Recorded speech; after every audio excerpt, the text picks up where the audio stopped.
Kita bersama dalam rancangan Minda Juara. Saya Aruna.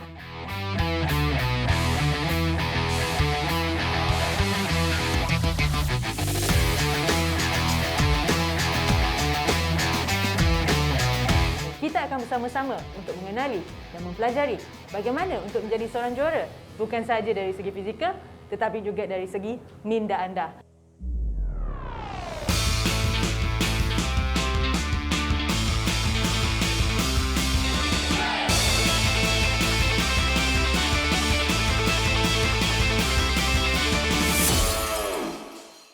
Kita masih lagi dalam pengkhususan ataupun keperluan psikologi sukan untuk sukan khusus sebenarnya.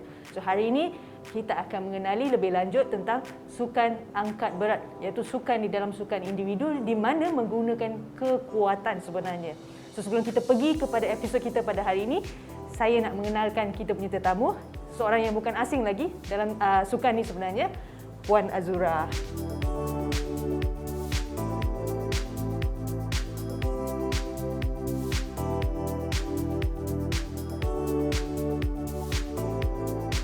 Beliau dah lama taiko dalam Institut Sukan Negara. Kalau adik-adik dah follow ni sebenarnya kita dah tahu. Tak adalah taiko sangat.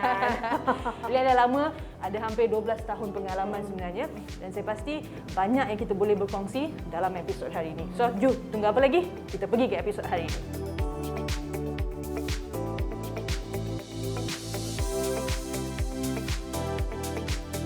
So Kak Zura, boleh cerita lebih lanjut tentang sukan angkat berat ni sebenarnya? Okey, terima kasih Aruna di atas kesudian untuk menjemput untuk memberi sedikitlah tentang pengetahuan tentang psikologi sukan dalam sukan angkat berat. Okey, sukan angkat berat ni dia melibatkan atlet lelaki dan juga wanita, di mana dia ada beberapa kategori.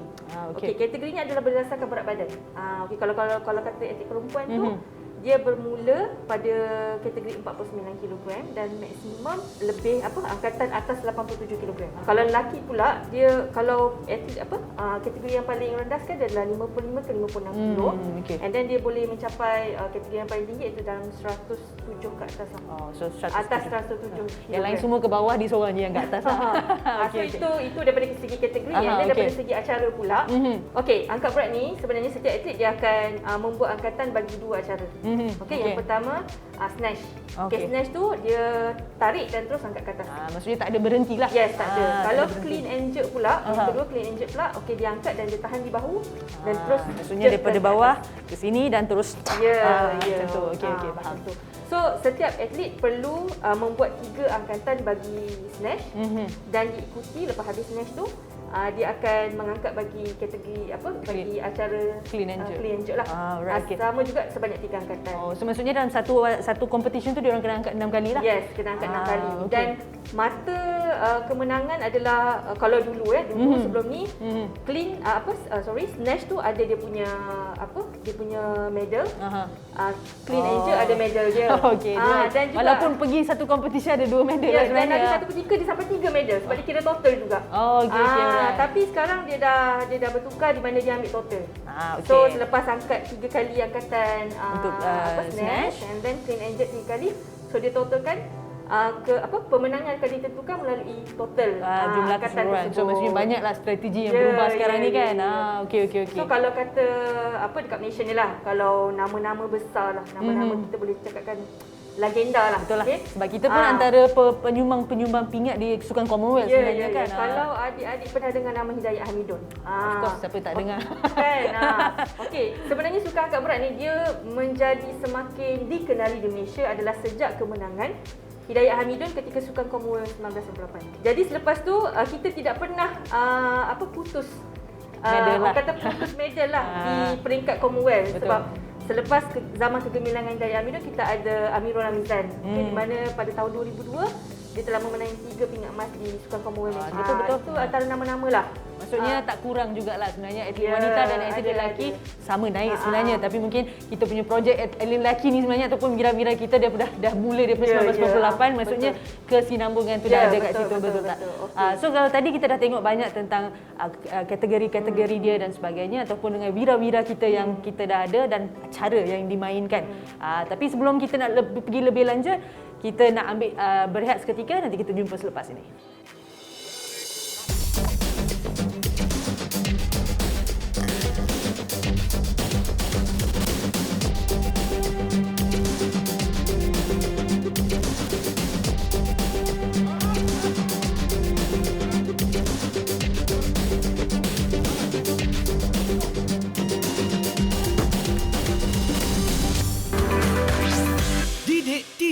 KPM.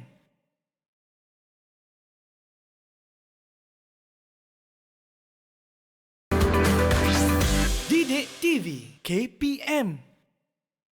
Okey, Adik-adik, tadi kita dah tengok siapa wirawati-wirawira kita dalam sukan angkat berat ni dan apakah kategori-kategori dia sekarang.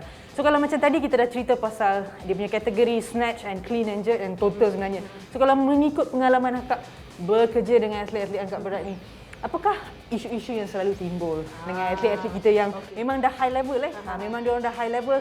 Lepas tu ada pertukaran strategi pula. Dulu boleh menang 3 pingat, sekarang dah boleh menang 1 pingat saja. So saya rasa banyak yang perlu kita boleh buka pekong di dada kan maksudnya.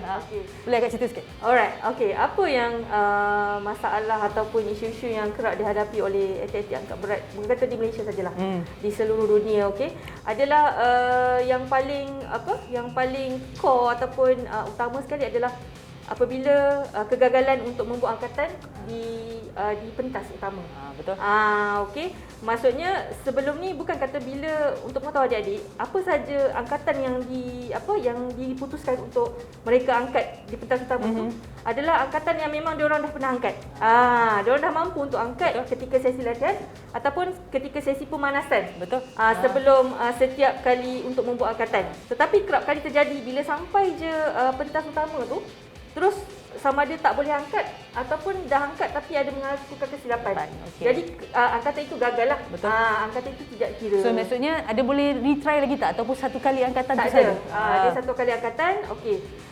Untuk pengetahuan adik-adik dan juga Aruna, okey, setiap atlet dia diberi masa 1 minit.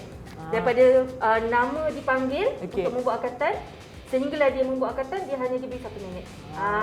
Jadi untuk juri memutuskan angkatan itu baik atau tidak bergantung kepada kemampuan dia untuk menstabilkan angkatan itu.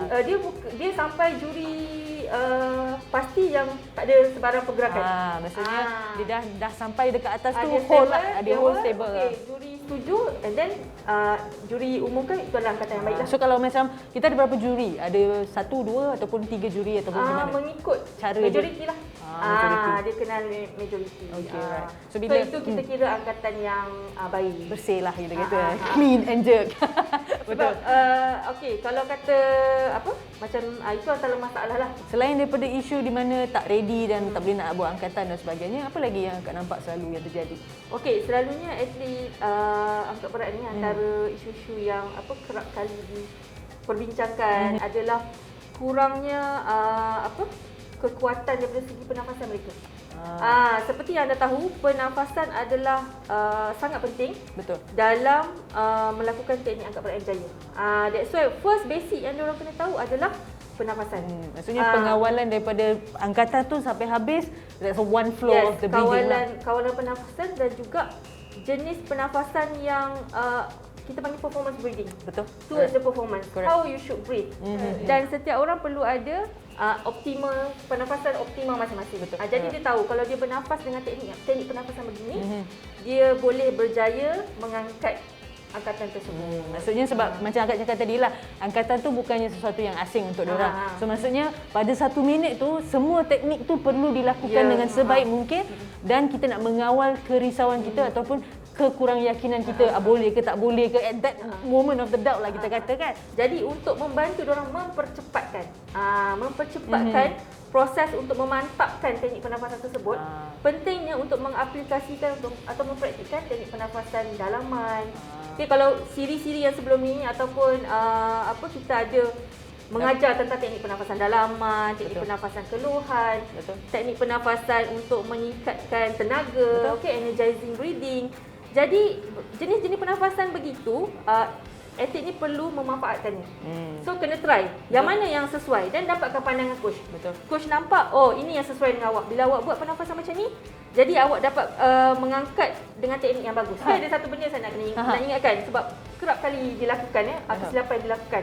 Okey, untuk adik-adik yang macam yang baru peringkat nak bermula berniat, tolong jangan ikut atlet-atlet yang macam high performance ni. Betul. Atlet yang berprestasi tinggi yang mana yang dah pernah pergi Olimpik ke ataupun yang pernah pergi ke Sukan Commonwealth. Sebab mereka tu dia orang dah high performance. Dia orang dah berada pada satu tahap prestasi tinggi yang mana pernafasan tu dah memang sesuai dengan diorang. Betul. Kita tak boleh ikut dengan diorang, kita kena ikut kesesuaian diri kita. Betul. Sebab kena faham juga sebenarnya pernafasan ni pun berkait dengan kita punya fisiologi. So kalau let's say kita dah kata ada atlet-atlet yang elit ni sebenarnya daripada tahap kekuatan muscle diorang, otot diorang dah lebih banyak daripada atlet-atlet yang masih tengah naik ni. That's why bila angkatan tu, kalau teknik yang betul kalau ada dia boleh tengok balik video yang ditunjukkan ni Okey, bila untuk memulakan mengangkat tu kita akan tarik nafas. Itu adalah basic teknik Tarik nafas. Okey, tarik nafas menggunakan hidung and then tahan nafas. Bila kita jerk tu, kita hembuskan tapi jangan terus hembus habis itu adalah basic teknik yang saya boleh kongsi di sini. Maksudnya permulaan tarik, bila dah sampai kat sini, lepas tu baru kita nak hembus nafas kita kan. Bila hembus nafas tu pun ada teknik kaki sekali. Jangan kata terburu-buru terus hembus habis sebab dia ada melibatkan power juga kat situ. Betul. Tenaga juga kat situ. Jadi itu adalah basic teknik lah yang dikongsi oleh yang selama saya bersama-sama atlet angkat berat dan jurulatih. Ini adalah basic teknik yang anda perlu tahulah. Yang penting adalah bila kita nak bermula ni, tanyalah dengan jurulatih sebab mereka antara orang yang paling dekat dengan kita untuk nak actually mengajar teknik-teknik ni sebenarnya. Betul. Komunikasi dengan jurulatih tu amat penting. Sebab ini sukan yang dimanakan kita main berat ni. Kalau silap sikit mungkin ada banyak kecederaan sukan yang kita nak elakkan sebab kecederaan sukan dalam sukan ni sebenarnya agak berbahaya sebab melibatkan patah dan sebagainya yang akan mengambil masa yang lama untuk nak recovery balik sebenarnya. Sukan angkat berat sebenarnya. ni salah satu sukan yang senang terdedah pada kecederaan. Betul lah. Sukan memang itu kita bercakap pasal pernafasan. Okey, right. Okey, kita pergi kepada tadi ada sebut masalah utama adalah bila sampai atas stage ni dah training berapa tahun anda ada 1 minit je ataupun 2 minit untuk menunjukkan prestasi anda. Betul. Untuk sama ada berjaya atau tidak berjaya. Betul. Jadi apa yang kita boleh bantu atlet-atlet ni ataupun adik-adik nak mempraktikkan teknik ini bagi membantu untuk menangani masalah seperti ini adalah penetapan matlamat lah.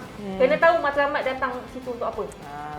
Bila you all ingat balik matlamat tu, benda tu secara tak langsung memotivasikan dan seterusnya meningkatkan keyakinan diri. So selalunya macam kita selalu sebut lah, sebenarnya dalam psikologi sukan ni kita boleh kata ada beberapa kunci-kunci utama kita adalah kalau tak ada penetapan matlamat tu mungkin dah hilang arah. Betul. Hilang arah tau. Okey. So yang kedua adalah self talk. Katakan diri.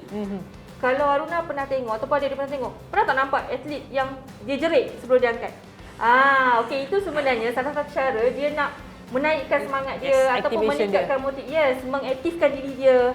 Okey, melawan rasa takut tu sebenarnya. Selain kata jerit tu adalah dia atlet dah kena tahu dah apa keyword yang sesuai ataupun jurulatih pun perlu tahu apa keyword yang sesuai untuk atlet.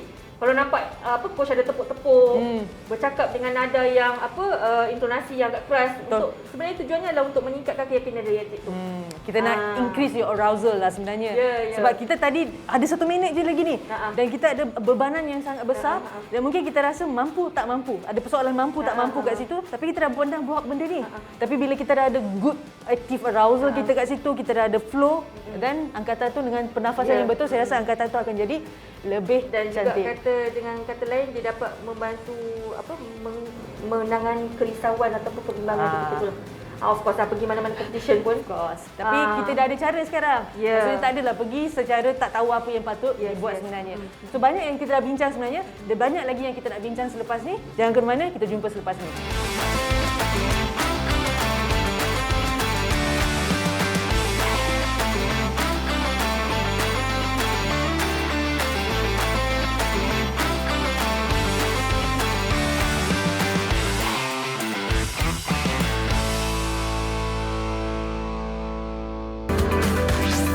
Didik TV KPM.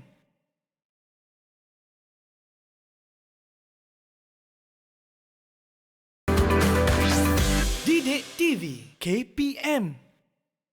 Okey adik-adik, tadi kita dah tahu sedikit tentang keperluan psikologi sukan kan. Kita ada kita punya pernafasan, kita punya self talk, kita ada activation kita dan sebagainya. Dan saya pasti ada banyak lagi yang kita nak boleh tahu dan dengan pengalaman Kak Azura sekali sebenarnya banyak yang disimpan sebenarnya nak share dengan adik-adik kan. So apa lagi yang kita boleh nampak untuk keperluan psikologi sukan dalam sukan angkat berat ni? Bukan banyak kan, tapi itulah kadang-kadang tak tercakap apa yang kita nak sampaikan. Okey. Tadi kita masuk lagi, kalau kata tadi macam mana nak mendapatkan keyakinan diri kan, meningkatkan keyakinan diri ketika di atas pentas. Okey. Anda ada 3 kali angkatan saja untuk satu acara, snatch dan juga 3 kali angkatan untuk clean and jerk. Okey. So waktu seperti itu adalah waktu-waktu yang genting. Okey, di mana kadang-kadang anda kena bersedia yang coach akan menukar strategi. Betul. Dia bergantung kepada pihak lawan kita. Strategi ni maksudnya angkatan kita tu. Betul. Akan dinaikkan ke jadi perlu seorang atlet untuk bersedia secara psikologinya Betul. dengan situasi yang macam ni. Adaptation kena berlaku. Yes. Dia kena tahu nak adapt ataupun melakukan adaptasi kepada koman ataupun arahan yang Daripada jurulatih tu. yes, secara tiba-tiba. You kena percaya dengan jurulatih lah sebab satu adalah mungkin kita strategi kata mungkin kita nak ambil berat ni tapi mungkin opponent kita dah boleh pergi lebih berat contohnya ataupun mungkin opponent kita tak boleh nak angkat so mungkin kita boleh kurangkan nak main play strategi lah kan. Sebab tu kalau kata berbalik kepada strategi ataupun taktikal jurulatih, okey.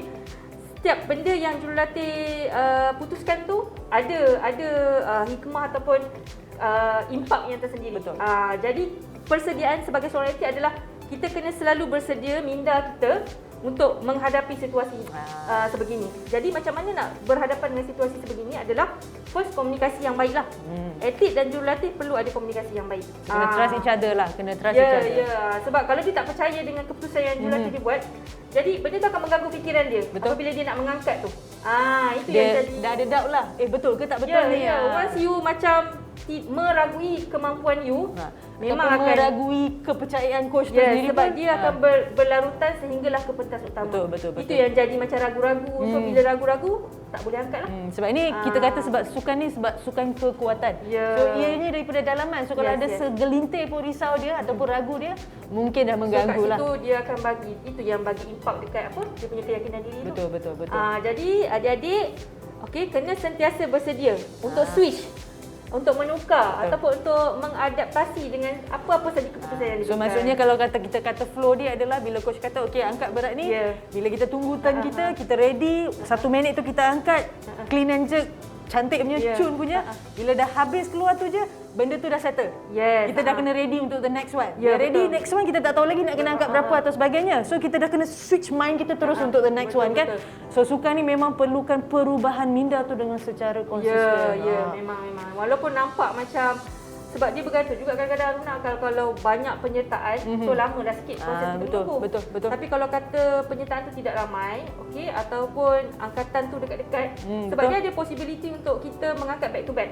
Betul. So, kalau tadi saya bagi tahu atlet tu akan diberi 1 minit, kalau dia lepas satu angkatan dia perlu mengangkat kemudian kena buat angkatan lagi, dia akan diberi masa 2 minit. So jadi, maksudnya recovery pun sangat penting that's why.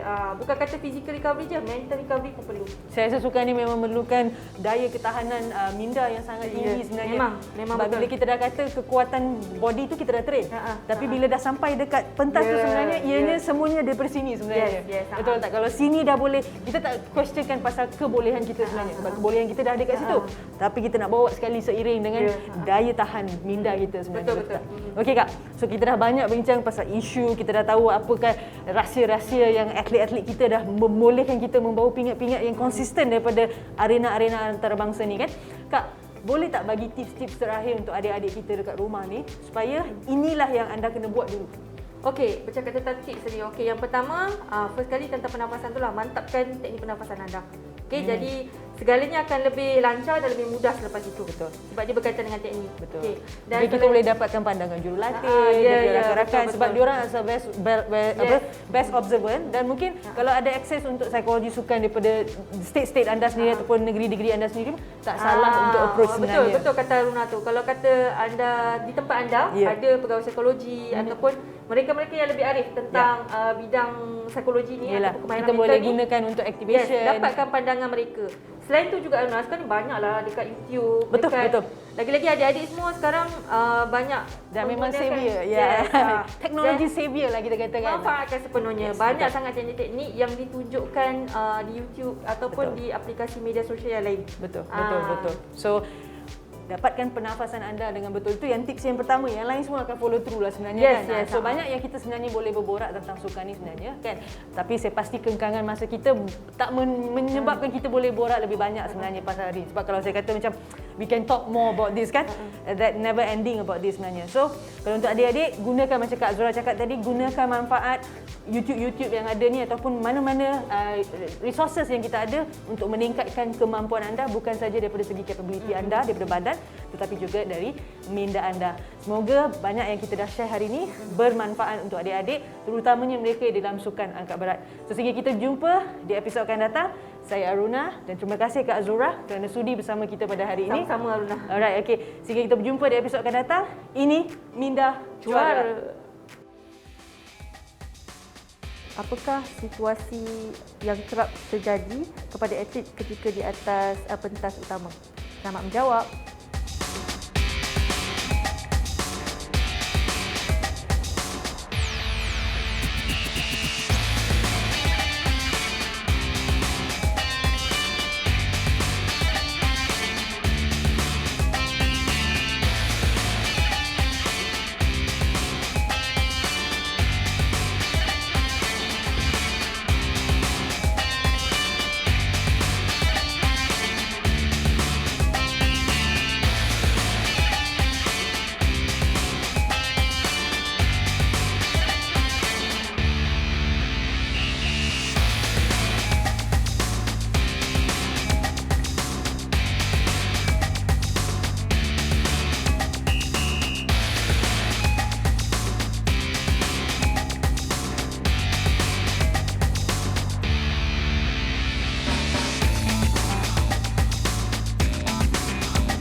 Didik TV KPM